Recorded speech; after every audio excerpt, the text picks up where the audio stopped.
वसल्लम सल्लल्लाहु अला मुहम्मद सल्लल्लाहु अलैहि वसल्लम सल्लल्लाहु अला मुहम्मद सल्लल्लाहु अलैहि वसल्लम सल्लल्लाहु अला मुहम्मद सल्लल्लाहु अलैहि वसल्लम सल्लल्लाहु अला मुहम्मद सल्लल्लाहु अलैहि वसल्लम।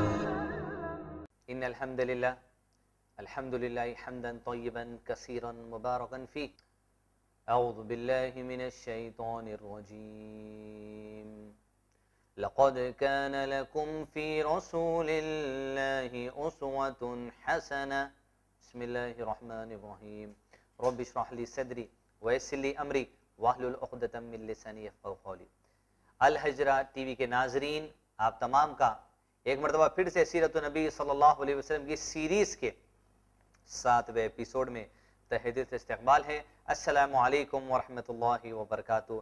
यानी आप तमाम पर अल्लाह सुब्हानहू व तआला की सलामती, उसकी रहमत और बरकत नाज़िल हो। नाजरीन, ये 7वां एपिसोड चल रहा है इस सीरीज सीरत नबी सल्लल्लाहु अलैहि वसल्लम का। कबल इसके 6 एपिसोड हम मुकम्मल कर चुके हैं, जिसमें हम रसूलुल्लाह सल्लल्लाहु अलैहि वसल्लम की दुनिया में पहले से आने से पहले के हालात, आपका बचपन, आपकी जवानी, आपकी तिजारत, आपकी शादियां, फिर उसके बाद आपकी नबूवत का हिस्सा 40 साला, उसके बाद फ़तरतुल वही तक हम आपके सामने मुख्तसर से अंदाज में वाक़यात और जो सो तारीख के पहलुओं को आपके सामने रखें। नाज़रीन, अब 7वें एपिसोड में हम रसूलुल्लाह सल्लल्लाहु अलैहि वसल्लम जिंदगी के उस पहलू पर जाएंगे जहां अल्लाह के नबी सल्लल्लाहु अलैहि वसल्लम को नबूवत अता कर देने के बाद कि आप सल्लल्लाहु अलैहि वसल्लम ने दावत दीन का काम किस तरह आगाज किया। अल्लाह के नबी सल्लल्लाहु अलैहि वसल्लम को नबूवत जो मिली वो 40 साल जिंदगी में मिली, और अल्लाह के नबी सल्लल्लाहु अलैहि वसल्लम 40 से लेकर 53 साल जिंदगी के यानी 13 साल मक्के में गुजारे, और इसके बाद 10 साल मदीने में गुजारे। वो कैसे हालात होते हैं वो हम देखते जाएंगे। लेकिन अब मक्की जिंदगी का जो आगाज है, मक्के के अंदर दावत का आगाज अल्लाह के नबी सल्लल्लाहु अलैहि वसल्लम को करना है। लेकिन मक्के के हालात नाज़रीन आप इससे कबल एपिसोड्स में जान चुके हैं, जहां पर लोग अल्लाह की इबादत के साथ साथ इस्माइल अलैहिस्सलाम की शरीयत की पैरवी करते थे, हज करते थे, उमरा करते थे, तवाफ करते थे, लेकिन शिर्क उनके अंदर आ गया था, वसीला गिरी उनके अंदर आ गई थी, कब्र परस्ती उनके अंदर आ गई थी। 2 बहनों को एक एट ए टाइम एक आदमी के निकाह में रख देते थे, जिंदा बच्ची को दफन कर देते थे, सूद आम था, शराबनोशी आम थी, औरत खरीदी जाती, औरत बेची जाती थी, और प्रोस्टिट्यूशन जीना जो सो उनके पास आम था। बात बात को जंगें चला करती थी, सख्त मिजाज कौम थी, लेकिन इसके साथ साथ कुछ अच्छाइयां उनके अंदर भी थी। वादे के पक्के वो लोग थे, अल्लाह पर ईमान वो लोग रखते थे, लेकिन पूरे चीज को गलत मिलत कर कर अपने आप को शरीयत छोड़कर अपने नबी की इस्माइल अलैहिस्सलाम की कुफ्र के अंदर सारी कौम अपने आप को ला ली थी। नाजरीन, अल्लाह के नबी सल्लल्लाहु अलैहि वसल्लम जो पिछले 40 साल से इस कौम के दरमियान थे, अल्लाह के नबी सल्लल्लाहु अलैहि वसल्लम को इस कौम की फितरत का अच्छी तरह अंदाजा था कि ये कौम कौन सी बात को बर्दाश्त कर सकती है, कौन सी बात को बर्दाश्त नहीं कर सकती, ये कौम का गुस्सा किस लेवल से शुरू होता है और इस कौम का गुस्सा किस लेवल तक जा सकता है, ये कौम का मिजाज क्या है, इनके रस्म रिवाज क्या है, इनकी जहनीत क्या है, इनकी आइडियोलॉजी क्या है। अल्लाह के नबी सल्लल्लाहु अलैहि वसल्लम बड़े अच्छे तरीके से इस सारी कौम को जानते थे। इस आसरे में अल्लाह के नबी सल्लल्लाहु अलैहि वसल्लम को जहां इस कौम के पास जो अल्लाह की इबादत के साथ साथ जो सो बुत परस्ती, शिर्क और कुफ्र में मुलविस हो चुकी थी, इस कौम के पास ये पैगाम रखना कि तमाम तर बाप दादा के रस्म रिवाज को छोड़कर सिर्फ एक अल्लाह की इबादत कर लो और अल्लाह के नबी सल्लल्लाहु अलैहि वसल्लम को रसूल मान लो, और सारे जाहिलियत का रस्म रिवाजों को अपने पांव तले रोंग कर इस अल्लाह की किताब और रसूलुल्लाह सल्लल्लाहु अलैहि वसल्लम की हदीस की तरफ आ जाओ। ये बात कहना अल्लाह के नबी सल्लल्लाहु अलैहि वसल्लम को लोगों के सामने था, लेकिन इसके साथ साथ अल्लाह के नबी सल्लल्लाहु अलैहि वसल्लम के बात का वाज़े तौर पर अंदाजा था। ये बात लोगों के सामने इस वक्त रखना कोई मामूली बात नहीं थी, इसलिए कि बाप दादा के रस्म रिवाज में वो कौम मुकम्मल तौर पर घुल गई थी। बाप दादा के रस्म रिवाज की कोई भी रस्म या कोई भी रिवाज पर उंगली उठा देना उस कौम को गुस्से को जो सो जगा देने वाली बात थी। लिहाजा अल्लाह के नबी सल्लल्लाहु अलैहि वसल्लम ने सबसे पहले यह प्लान किया कि मक्के के अंदर 3 साल तक, जब नबूवत मिलने के बाद 3 साल तक अल्लाह के नबी सल्लल्लाहु अलैहि वसल्लम इनफरादी दावत का काम करते रहे, यानी फील्ड वर्क करते रहे। करीब करीब के दोस्त अहबाब को, रिश्तेदारों को, बिजनेस में साथ देने वालों को, जिनसे मुलाकात है उन मुलाकातियों को, करीब करीब के लोगों को अल्लाह के नबी सल्लल्लाहु अलैहि वसल्लम दावत दीन का पैगाम देने लगे, जिसमें सबसे पहला पैगाम, सबसे पहले इस आखिरी शरीयत का पैगाम और आखिरी रिसालत का पैगाम जो अल्लाह के नबी सल्लल्लाहु अलैहि वसल्लम ने दिया, वो अपनी शरीक हयात हजरत खदीजा रज़ी अल्लाह तआला को दिया। यूं अल्लाह के रसूल सल्लल्लाहु अलैहि वसल्लम खदीजा के पास पहुंचे और हजरत खदीजा से ऐलान कर दिया कि खदीजा, ये बात अब वाज़ेह हो चुकी है कि अल्लाह सुब्हानहू व तआला ने मुझे आखिरी नबी बनाकर भेजा, जैसा कि तुम्हारे चचेरे भाई वरक़ा बिन नौफल ने इस बात की वज़ाहत हमारे सामने की थी। अब वो बात मेरे लिए वाज़ेह हो चुकी है, मैं अल्लाह का आखिरी नबी हूं। इस जाहिल रस्म व रिवाज को छोड़ दो खदीजा और मुझे रसूल मान लो, और आज से जो भी शरीयत अल्लाह मुझे दे रहा है उस शरीयत पे अमल करते हुए जिंदगी गुजारना है। तो अल्लाह सुब्हानहू व तआला ने ऐसा दिल पे असर किया हजरत खदीजा के, अपनी शौहर की इताअत में, वक्त के रसूल की इताअत में और अल्लाह की इताअत में हजरत खदीजा ने तमाम तर जाहिल रस्म व रिवाज की जो सोच थी उस कल्चर को छोड़कर अल्लाह के नबी सल्लम के हाथ पर इस्लाम को कबूल किया। नाजरीन, और बिलखुसूस वो ख़वातीन जो इस वक्त अल हिजरा टीवी पर इस प्रोग्राम को समाअत फरमा रहे हैं, अपने मर्तबे का अंदाजा लगाइए। अल्लाह सुब्हानहू व तआला आपको किस मर्तबे पे फायज किया, किस पोजीशन पे फायज किया, क्या स्टेटस अल्लाह सुब्हानहू व तआला ने आपको अता किया, उसका अंदाजा लगाइए। अल्लाह के नबी सल्लल्लाहु अलैहि वसल्लम के इस आखिरी शरीयत जो अल्लाह तआला ने दी, सबसे पहले ईमान लाने वाले अबू बकर नहीं थे, सबसे पहले ईमान लाने वाले उमर बिन खत्ताब रज़ियल्लाहु अन्हु अजमईन नहीं थे। अल्लाह सुब्हानहू व तआला ने किसी मर्द को नहीं चुना इस आखिरी शरीयत पर ईमान लाने के लिए। अल्लाह सुब्हानहू व तआला ने इस आखिरी शरीयत पे ईमान लाने के लिए इंसानों से अगर किसी को चुना है तो सबसे पहले अल्लाह ने औरत को चुना है। हजरत खदीजा ने इस्लाम को कबूल किया। अपने मर्तबे को पहचानिए ख़वातीन, अल्लाह ने आपके मर्तबे को बुलंद कर दिया कि आखिरी शरीयत सबसे पहले हिदायत अल्लाह ने एक खातून को दी, आपने इस्लाम को कबूल किया। उसकी लाज रखिए, उसकी अहमियत को जानिए। हजरत खदीजा ने इस्लाम को कबूल किया, अल्लाह ने सबसे पहला मर्तबा औरतों को अता किया। हजरत खदीजा इस्लाम कबूल करने के बाद हजरत खदीजा रज़ियल्लाहु अन्हा खुद दाई की हैसियत से उबर उठी। जो कोई रिश्तेदार, जो सहेलियां हजरत खदीजा के पास मिलने के लिए आती है, जो भी रिश्तेदारों से मुलाकात होती, उन तक हजरत खदीजा रज़ियल्लाहु अन्हा पैगाम पहुंचा देती, मेरे शौहर नहीं, हकीकत में मेरे शौहर आखिरी रसूल बनाकर भेजेंगे अल्लाह की तरफ से, इन पर ईमान लेकर आओ, जाहिल रस्म रिवाज को छोड़ दो, अल्लाह की किताब पर ईमान लेकर आओ जो नाजिल होना शुरू हो चुकी है, और रसूलुल्लाह सल्लल्लाहु अलैहि वसल्लम जो अपनी हदीस के जरिए में नसीहत करते हैं हदीस पर ईमान लेके आओ, अल्लाह की तौहीद को मान लो, रसूलुल्लाह सल्लल्लाहु अलैहि वसल्लम रिसालत को मान लो, मुसलमान बन के जिंदगी गुजारो। हजरत खदीजा ने दावत का काम इनफरादी तौर पर शुरू कर दिया। उसके बाद अल्लाह के नबी सल्लल्लाहु अलैहि वसल्लम ने इस पैगाम को अपने पुराने बिजनेस के साथी, अपनी तिजारत के साथी अबू बकर सिद्दीक रज़ियल्लाहु अन्हु को पैगाम दिया। अबू बकर सिद्दीक के सामने जब पैगाम आया, आज अबू बकर सिद्दीक ने तहकीक के बाद अल्लाह के नबी सल्लल्लाहु अलैहि वसल्लम की बात का इकरार कर लिया और अबू बकर सिद्दीक ने इस्लाम को कबूल किया। यूं हजरत अबू बकर सिद्दीक ने इस्लाम को कबूल करने के बाद उनके जो और मजीद बिजनेस पार्टनर्स थे, जो तिजारती सफर में उनके साथ रहे थे, उनको हजरत अबू बकर सिद्दीक दावत का पैगाम देने लगे। इस तरह नाजरीन, जो लोग इस्लाम कबूल करते इनफरादी तौर पे अपने सगे करीबी दोस्तों को या करीबी रिश्तेदारों को दीन इस्लाम का पैगाम देते जाते, यहाँ तक कि ये इनफरादी दावत का सिलसिला नाज़िर कराम 3 साल तक चलता रहा। 3 साल के अंदर अल्लाह के रसूल सल्लल्लाहु अलैहि वसल्लम अपने करीबी दोस्तों को, रिश्तेदारों को, हजरत खदीजा अपने करीबी दोस्तों को, अपने रिश्तेदारों को, हजरत अबू बकर सिद्दीक अपने करीबी दोस्तों को, अपने रिश्तेदारों को, हजरत अली अपने करीबी दोस्तों, अपने रिश्तेदारों को, 3 साल तक हर कोई आदमी जो कोई इस्लाम कबूल करता अपने दोस्तों और रिश्तेदारों के पास उस पैगाम को पहुंचाता। इस नतीजे में 3 साल की मेहनत का मुबारक नतीजा ये हो गया कि 3 साल के अंदर पूरे मक्के के अंदर ये बात आम हो गई कि अल्लाह के नबी सल्लल्लाहु अलैहि वसल्लम जो हमारे दरमियान कल तक मोहम्मद बिन अब्दुल्लाह के नाम से जाने जाते थे, आज उनको लोग मोहम्मद रसूलुल्लाह सल्लल्लाहु अलैहि वसल्लम कहकर याद कर रहे हैं।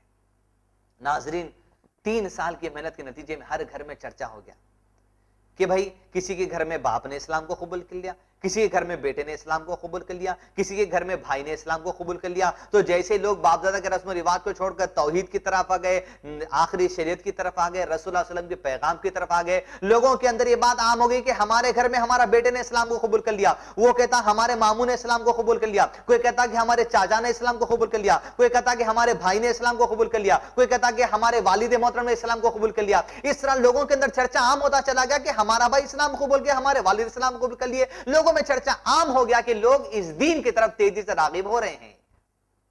नाज़रीन 3 साल तक ये दावत का काम चलता रहा, यहां तक कि 3 साल के बाद अल्लाह सुब्हानहू व तआला ने अल्लाह के रसूल सल्लल्लाहु अलैहि वसल्लम पर सूरह शुअरा की आयतें नाजिल की और नाजिल कर अल्लाह के नबी सल्लल्लाहु अलैहि वसल्लम ने फरमाया, ऐ अल्लाह के नबी सल्लल्लाहु अलैहि वसल्लम, सूरह 26 की आयत नंबर 214 में अल्लाह ताला फरमाते हैं, औज़ु बिल्लाहि मिनश शैतानिर रजीम व अंज़िर अशीरतकल अक़रबीन। ऐ अल्लाह के रसूल सल्लल्लाहु अलैहि वसल्लम, अपने करीबी रिश्ते वालों को डरा दीजिए, अल्लाह के अजाब से डरा दीजिए, क़यामत की हौलनाकी से डरा दीजिए।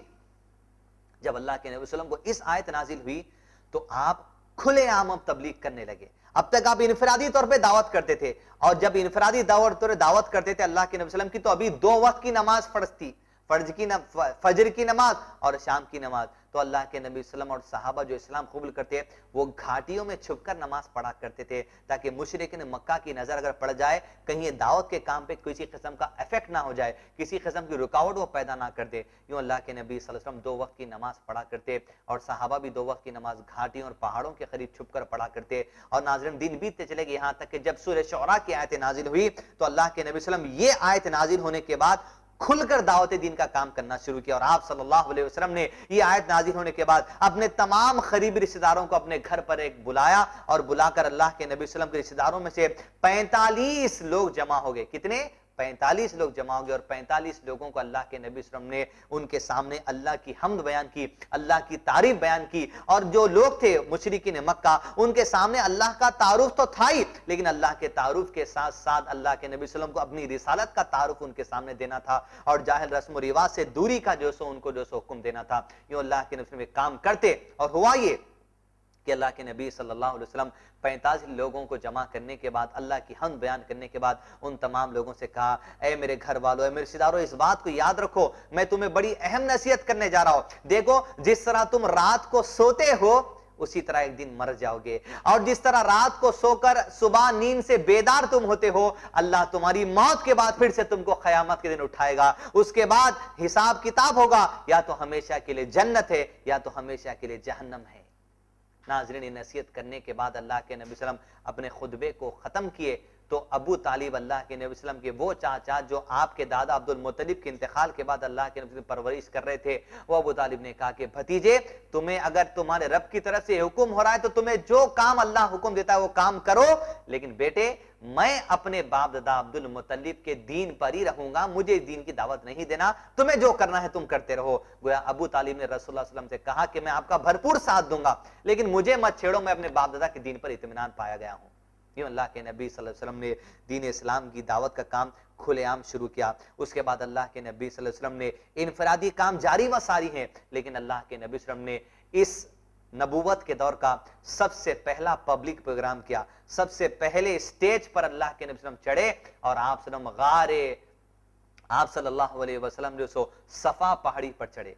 सफा पहाड़ी पर चढ़कर आप ने आवाज लगाई, या सबा या सबा। उस दौर का यह मामला था कि जब कोई सफा पहाड़ी पर चढ़कर या सबा वाली आवाज लगाता तो लोग समझते शायद कुछ इमरजेंसी मीटिंग है, शायद कुछ अहम मामला आया हुआ है, हमें पहाड़ के पास जाना चाहिए ताकि कुछ मामला अगर हो तो हम उस मामले को सुनकर जो सो अमल पैरा हो। तो लोग जमा होना शुरू हो गए। लोगों ने पूछा, ये किसकी आवाज है? लोगों ने कहा कि ये तो मोहम्मद सल्लल्लाहु अलैहि वसल्लम है, अब्दुल्लाह के बेटे। तो लोग बोले, अरे भाई ये तो बड़ा नौजवान लड़का, बड़ा सच्चा है, बड़ा अमानतदार लड़का है, ये बड़े अच्छे अखलाक वाला बच्चा है, जब ये बच्चा ये आवाज दे रहा है तो शायद कुछ ना कुछ खास बात होगी, जाओ सफा पहाड़ी के पास जमा हो जाओ। जो लोग नहीं जा सकते थे, कुछ काम में मुलविस होते, वो अपनी तरफ से कोई और रिश्तेदार को भेजा कर ये कहते कि मैं नहीं आ सकता, तुम जाकर उनकी बात सुन के आके मुझे कहना कि उन्होंने क्या पैगाम दिया है। लोग धीरे धीरे जमा हो गए, और इस महफिल में अबू लहब रसूलुल्लाह सल्लल्लाहु अलैहि वसल्लम का एक दूसरा चाचा ये भी जमा हो गया। अल्लाह के रसूल सल्लल्लाहु अलैहि वसल्लम ने उन तमाम के सामने आप सल्लल्लाहु अलैहि वसल्लम ने नसीहत की, उनके सामने अल्लाह की हम्द बयान की, और उनसे कहा, ऐ कुरैश के लोगों, क्या तुम मेरी बात का एतबार करोगे? अगर मैं तुम्हें यह कहूं ये सफा पहाड़ी के पीछे एक बहुत बड़ा लश्कर है जो हम पर हमला करने वाला है, तो क्या तुम मेरी बात मानोगे? तमाम के तमाम ने कहा, बेटे हमने कभी तुमसे कोई झूठ का तजुर्बा नहीं किया है। आज तुम्हारी उम्र 40 साल की होगी, लेकिन 40 साल में कभी भी हमने तुम्हारी जुबान से झूठ नहीं सुना। अगर तुम कहते हो तो हम तुम्हारी बात मान लेंगे। अल्लाह के नबी सल्लल्लाहु अलैहि वसल्लम ने फरमाया, मैं आपको इससे भी खतरनाक बात से डराने के लिए जमा हुआ हूं। लोगों, अपने आप को जहन्नम की आग से बचा लो, मैं क़यामत के दिन तुम्हारे कुछ काम नहीं आ सकता। आप सल्लल्लाहु अलैहि वसल्लम ने फूफी सफिया रज़ियल्लाहु अन्हा जो उस महफिल में जमा थी उनकी तरफ देखकर कहा, मेरी फूफी सफिया, अपने आप को जहन्नम की अजाब से बचा लो, मैं क़यामत के दिन तुम्हारी कुछ मदद नहीं कर सकता। अल्लाह के नबी सल्लल्लाहु अलैहि वसल्लम ने अपनी बेटी हजरत फातिमा रज़ियल्लाहु अन्हा की तरफ देखकर कहा, ऐ मेरी बेटी फातिमा, मेरे माल में से जो चाहती है ले ले, लेकिन अपने आप को जहन्नम के अजाब से बचा लेना, मैं क़यामत के दिन तेरे कुछ काम नहीं आ सकता। नाज़रीन, अल्लाह के नबी सल्लल्लाहु अलैहि वसल्लम के जितने करीब हम हैं उम्मती होने के नाते, उससे ज्यादा करीब आपके रिश्तेदार हैं। लेकिन आपके रिश्तेदारों के सामने अल्लाह के नबी ने वाज़ेह कर दिया कि अपने आप को अपने आमाल के जरिए दीन पर अमल करके क़यामत की हौलनाकियों से बचा लो। अल्लाह के नबी उस मौके पे अल्लाह जब तक नहीं चाहेगा कोई मदद नहीं कर सकते। नाज़रीन, अंदाजा लगे इस बात का कि आज मैं और आप और कई लोग हैं जो सिर्फ और सिर्फ अल्लाह के नबी सल्लल्लाहु अलैहि वसल्लम की सिफात के नाम पर जिंदगी गुजार रहे हैं। नाज़रीन, इस बात में कोई दो राय नहीं, अल्लाह की कसम है कि क़यामत के दिन अल्लाह के रसूल सल्लल्लाहु अलैहि वसल्लम उम्मत की शिफात करेंगे, लेकिन कब?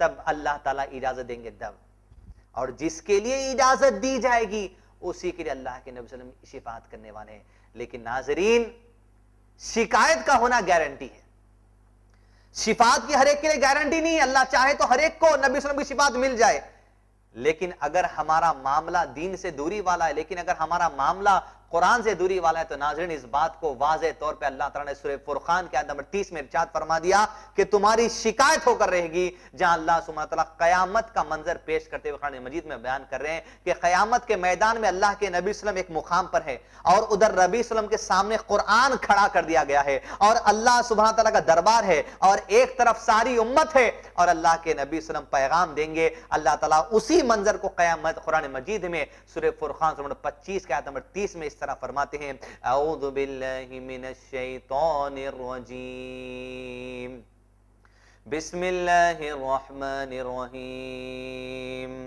वक़ाल अर्रसूलु या रब्बी इन्ना क़ौमी इत्तख़ज़ू हाज़ल क़ुरआन महजूरा।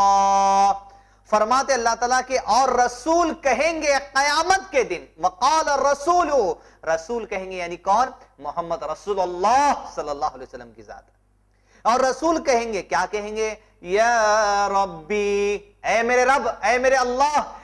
एक तरफ अल्लाह के नबी सल्लल्लाहु अलैहि वसल्लम है, सामने कुरान है, इधर उम्मत खड़ी है, इधर अल्लाह का दरबार है। मंजर को अपने जहन में लाइए, मैं और आप सामने खदगड़े में खड़े हैं, कुरान हमारे सामने है, रसूलुल्लाह सल्लल्लाहु अलैहि वसल्लम शिकायत कर रहे हैं, या रब्बी, ऐ मेरे परवरदिगार, ऐ मेरे परवरदिगार, ऐ मेरे अल्लाह, इन्ना कौम इत्तख़ज़ू, ऐ मेरे अल्लाह ये मेरी कौम है अल्लाह, ये मेरी उम्मत है अल्लाह, इन्ना कौम इत्तख़ज़ू हाज़ल क़ुरआन महजूरा, ऐ अल्लाह ये मेरी कौम तेरे सामने परवरदिगार, ऐ मेरे अल्लाह ये कुरान सामने परवरदिगार, और अल्लाह ये है मेरी कौम जिसने इस कुरान को बेमायने समझ के पसो पुछ डाल दिया था, छोड़े रखा था इस कुरान को मेरे परवरदिगार। अंदाजा लगे उस क़यामत के मंजर को। ये शिफात नहीं है, ये तो शिकायत है, अजीज़ा ने मिल्लत शिकायत है। अगर अंदाजा लगे अगर आप कुरान से दूर हो गए तो आप उस शिकायत वाले खड़गरे के अंदर आ गए, जहां कुरान को बताकर अल्लाह के नबी सल्लल्लाहु अलैहि वसल्लम कहेंगे अल्लाह यही कुरान है परवरदिगार और यही कौम है परवरदिगार, ये कौम इस कुरान को छोड़ दी थी मेरे परवरदिगार, तेरे हाथ में फैसला है। नाज़रीन, आज क्या हो गया कुरान से हमारा मामला?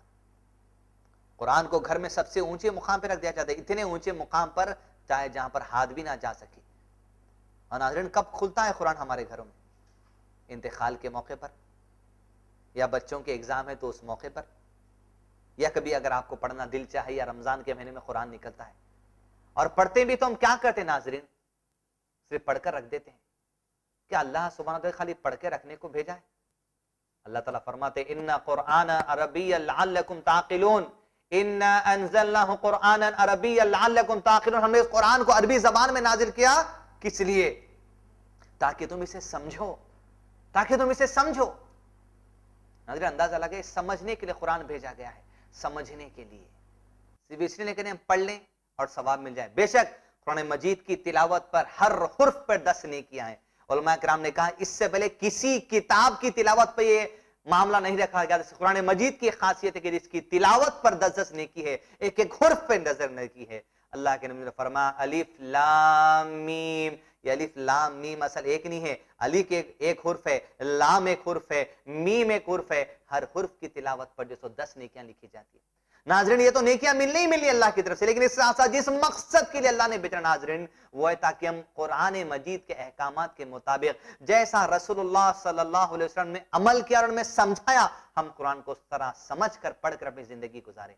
और आज नाजरीन दुनिया के तकरीबन जबानों में ये अल्लाह की तरफ से ही करदा काम है, दुनिया की तकरीबन जबानों में आज कुरान मजीद का तर्जुमा मौजूद है। लेकिन आज अफसोस की बात है नाजरीन, कई लोग हमसे कहते हैं कुरान कौन समझ सकता? भाई कुरान को समझने के लिए 18 उलूम की जरूरत है, 36 उलूम की जरूरत है। नाजरीन आपको कुरान समझने के लिए कौन कह रहा है? लेकिन हमारे उलमाए किराम को जो अल्लाह ने कुरान समझने का इल्म दिया था, अरबी जबान का इल्म दिया था, हमारे उलमा ने अरबी जबान को समझकर अल्लाह की हिदायत से जो तर्जुमे किए हैं उन तर्जुमे पढ़ने के लिए हम आपसे कह रहे हैं नाजरीन, ताकि आपकी जिंदगी में रौनक आ जाए, नूर आ जाए, रोशनी आ जाए। लेकिन अफसोस नाजरीन अगर तर्जुमे रखते हुए अगर आप नहीं पढ़ना चाहते तो शायद हम आंखों वाले होते हुए भी जो सो अंधापन कर रहे हैं। लेकिन नाज़रीन अल्लाह सुब्हानहू तआला के निजाम है कि अगर आज कोई आदमी आप सवाल अगर करें कि भाई चलिए भाई सबके लिए कुरान का तर्जुमा है तो अंधों के लिए क्या मामला होगा? अंधे तो कोई जबान नहीं पढ़ सकते, वो कुरान कैसे समझेंगे? वो तो खाली सुन सकते हैं, अगर याद है तो पढ़ सकते हैं। नाज़रीन ये अल्लाह सुब्हानहू तआला की रहमत है और ये अल्लाह सुब्हानहू तआला की निशानी मैं आपके सामने पेश करूं कि अल्लाह सुब्हानहू तआला ने आज अंधों के समझने के लिए भी कुरान मजीद का तर्जुमा मौजूद है।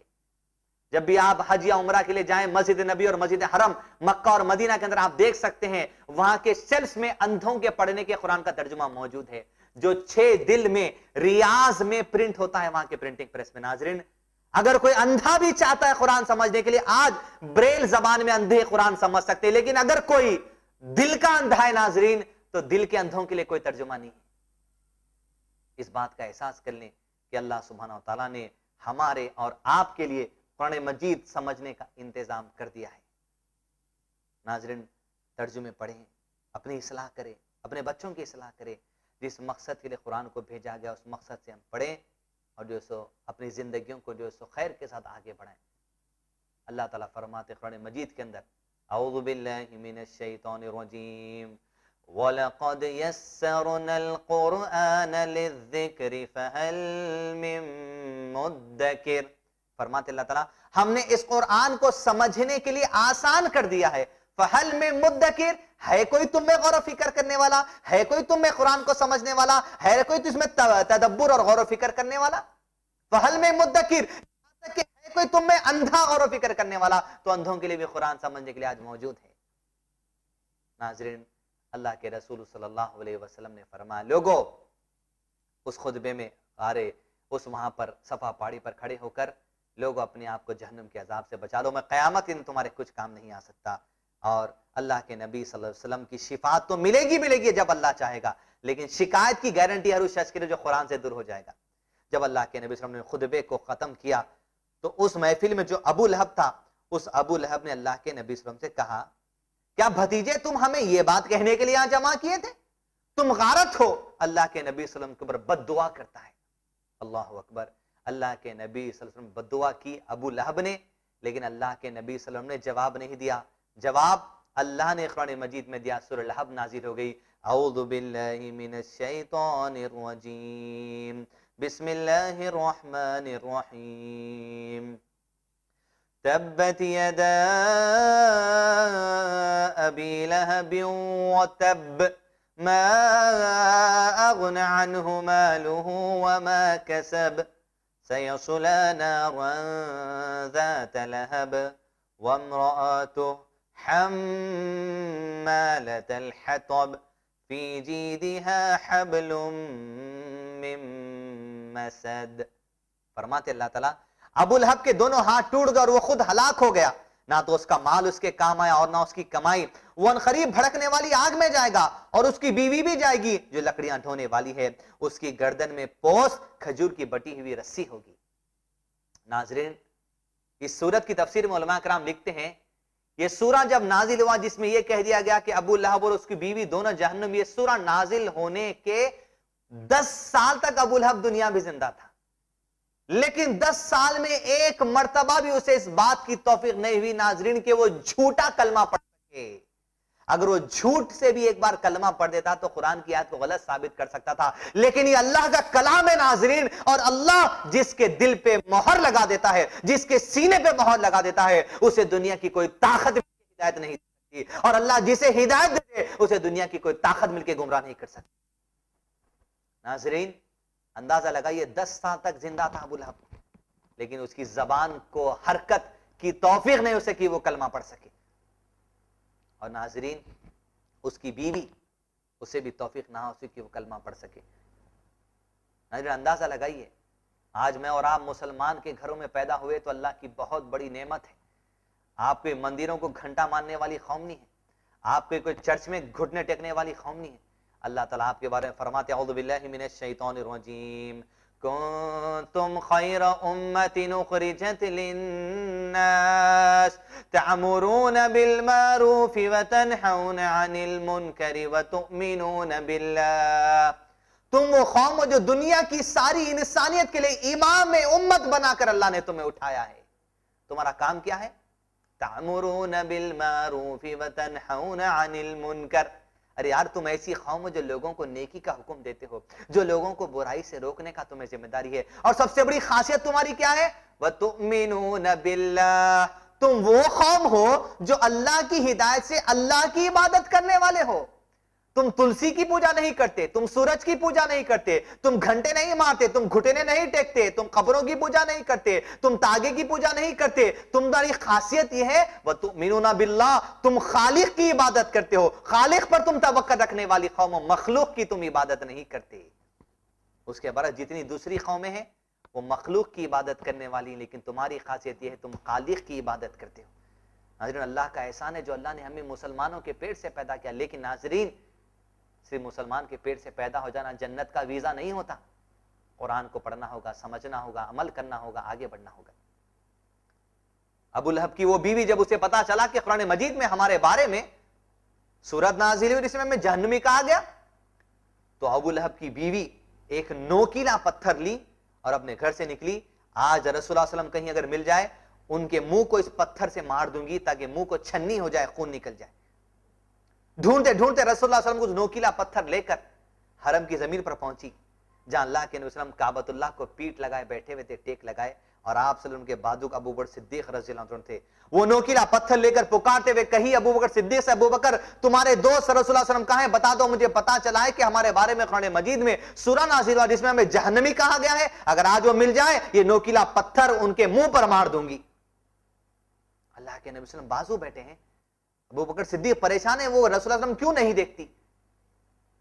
अबू बकर सिद्दीक खामोश रहे और वो ढूंढते ढूंढते रसूलुल्लाह सल्लल्लाहु अलैहि वसल्लम को आप सल्लम के आंखों के सामने से निकलकर दूसरी रकात चली गई।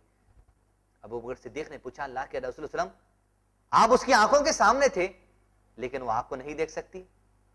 अल्लाह के नबी सल्लल्लाहु अलैहि वसल्लम के लिए अल्लाह तआला ने मौजिज़े का इंतजाम किया, रहमत का इंतजाम किया, मदद का इंतजाम किया।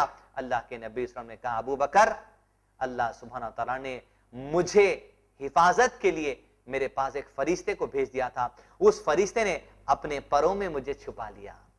सुब्हानल्लाहि व बिहम्दिही सुब्हानल्लाहिल अज़ीम। ये मौजिज़ा है जो रसूलुल्लाह सल्लल्लाहु अलैहि वसल्लम को दिया गया था। मदद है अल्लाह की, जो अल्लाह ताला जो मदद का वादा कि वो मदद करता, फरिश्ते भी मदद को आते अल्लाह के नबी सल्लल्लाहु अलैहि वसल्लम की। इस तरह नाज़रीन अल्लाह के नबी सल्लल्लाहु अलैहि वसल्लम का ओपन लोगों के सामने दीन इस्लाम की तबलीग का काम शुरू हुआ। लेकिन नाज़रीन ये काम आसान नहीं था, ये सिर्फ अभी आगाज वाला मामला, अभी तो आगाज हुआ। लोग बद्दुआ देने लगे, लोग नोकीला पत्थर लेकर निकलने लगे, लेकिन आगे हालात क्या रुख लेते नाज़रीन इकराम दावत दीन के सरबुलंदी के मरहले में, ये तमाम मामलात इंशाल्लाह 8वें एपिसोड में आपको सुनाएंगे। रब्बना ला तुज़िग़ क़ुलूबना बअद इज़ हदैतना व हब लना मिन लदुनका रहमतन इन्नका अंतल वहाब व आखिरु दावाहुम अल्हम्दुलिल्लाहि रब्बिल आलमीन।